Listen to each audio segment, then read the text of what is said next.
A lot of people really minimize the significance of emotional neglect. This. Please go back and watch that whole video.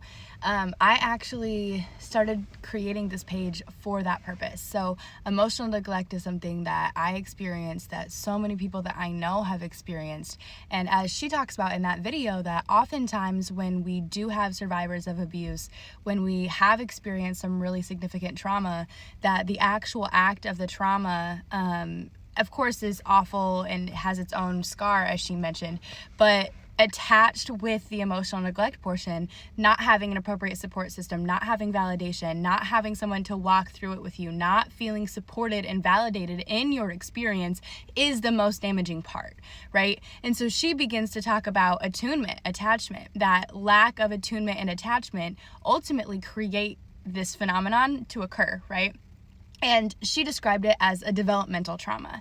And for me, I did not have any words to talk about what happened to me. And she explained it so perfectly, saying that oftentimes survivors of emotional neglect will say, I didn't have anything happen to me.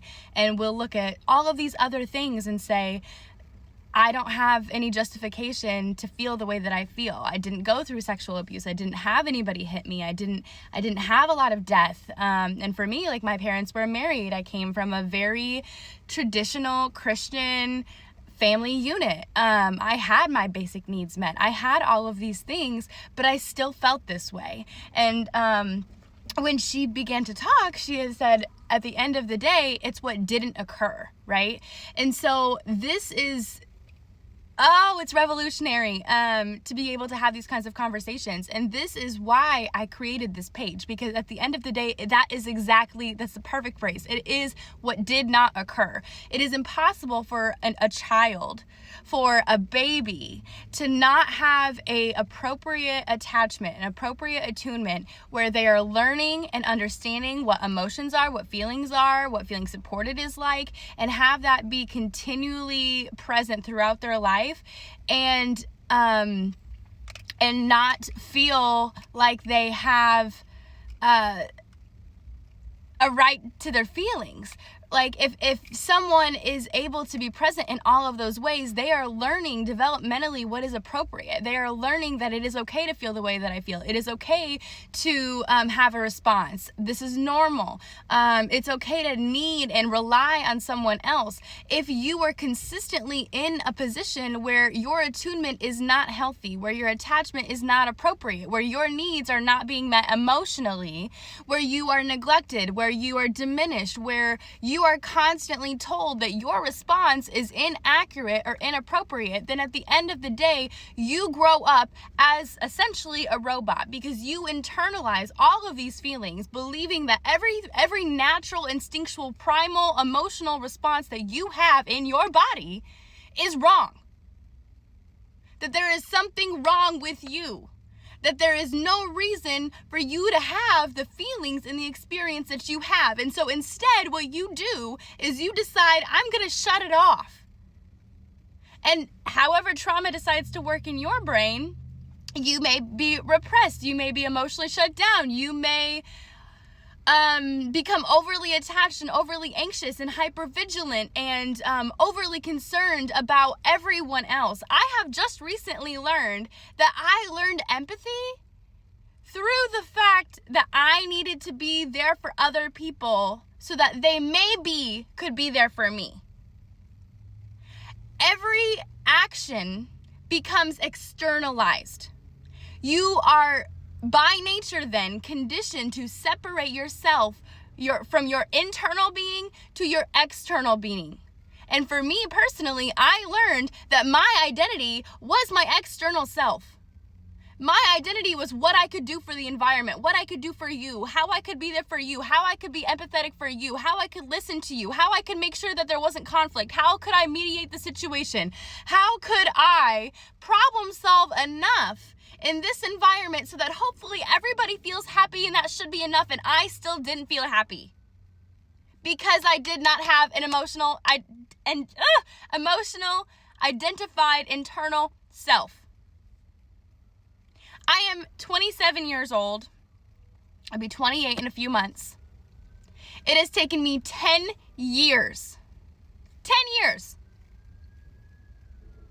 10 years to identify that this was my experience.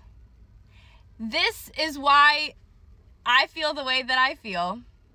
And then to understand and deconstruct how I have developed these trauma responses. Because for me, what has occurred is that it's almost like Gestalt language processing. Right now, my son is autistic.